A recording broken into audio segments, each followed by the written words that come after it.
भारत हा जगातील सर्वात मोठा लोकशाही देश आहे आणि या लोकशाही व्यवस्थेचा घटनात्मक प्रमुख म्हणजे भारताचे राष्ट्रपती. भारतातील राष्ट्रपती हे देशाचे प्रथम नागरिक मानले जातात. ते भारतीय राज्यघटनेनुसार राष्ट्राचे प्रमुख असतात. देशाची कार्यकारी सत्ता राष्ट्रपतींकडे असते, पण ती प्रत्यक्षात पंतप्रधान आणि मंत्रिमंडळाच्या सल्ल्यानुसार वापरली जाते. म्हणूनच राष्ट्रपती हे भारताच्या लोकशाही व्यवस्थेतील अत्यंत महत्त्वाचे आणि सन्मानाचे पद आहे. भारतीय राज्यघटनेतील कलम 52 नुसार भारताला राष्ट्रपती असणे आवश्यक आहे. राष्ट्रपतींची निवड थेट जनतेकडून होत नाही. त्यांची निवड एका विशेष निवडणूक मंडळाद्वारे केली जाते.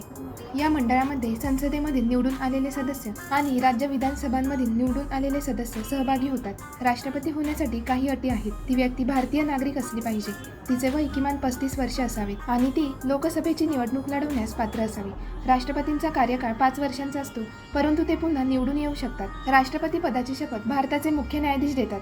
या शपथेमध्ये राष्ट्रपती संविधानाचे संरक्षण आणि पालन करण्याचे वचन देतात. भारताचे राष्ट्रपती हे देशाच्या 3ही सैन्य दलांचे सर्वोच्च सेनापती असतात. लष्कर, नौदल आणि हवाई दल यांचे औपचारिक नेतृत्व राष्ट्रपतींकडे असते. राष्ट्रपतींच्या अधिकारांना मुख्यतः 5 भागांमध्ये समजले जाते: कार्यकारी अधिकार, विधायी अधिकार, आर्थिक अधिकार, न्यायिक अधिकार आणि आणीबाणीचे अधिकार. कार्यकारी अधिकारांनुसार राष्ट्रपती पंतप्रधानांची नियुक्ती करतात. पंतप्रधानांच्या सल्ल्यानुसार इतर मंत्र्यांची नियुक्ती ही राष्ट्रपती करतात. राज्यपाल, सर्वोच्च न्यायालय आणि उच्च न्यायालयातील न्यायाधीश, निवडणूक आयुक्त, नियंत्रक आणि महालेखा परीक्षक यांसारख्या अनेक महत्त्वाच्या पदांवरील नियुक्त्या राष्ट्रपतींच्या नावाने केल्या जातात.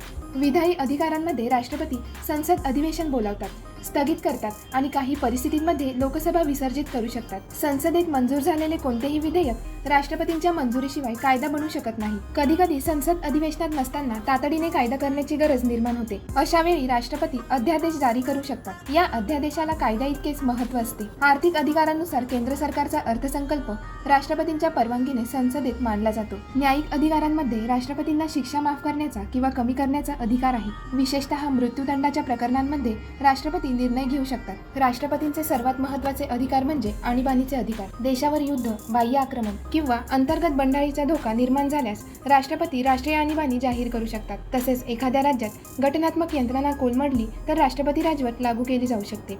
भारतीय राष्ट्रपतींचे पद अत्यंत प्रतिष्ठेचे असले तरी भारतीय लोकशाही व्यवस्थेमध्ये राष्ट्रपती बहुतेक वेळा पंतप्रधान आणि मंत्रिमंडळाच्या सल्ल्यानुसार कार्य करतात. म्हणून भारतामध्ये वास्तविक कार्यकारी सत्ता पंतप्रधानांकडे असते, तर राष्ट्रपती घटनात्मक प्रमुख म्हणून काम करतात. राष्ट्रपती देश चालवत नाही, पण देशाची लोकशाही व्यवस्था संविधानानुसार चालते याची खात्री करतात. तर मित्रांनो, अशाच नवनवीन माहितीसाठी आमच्या चॅनलला सबस्क्राईब करा.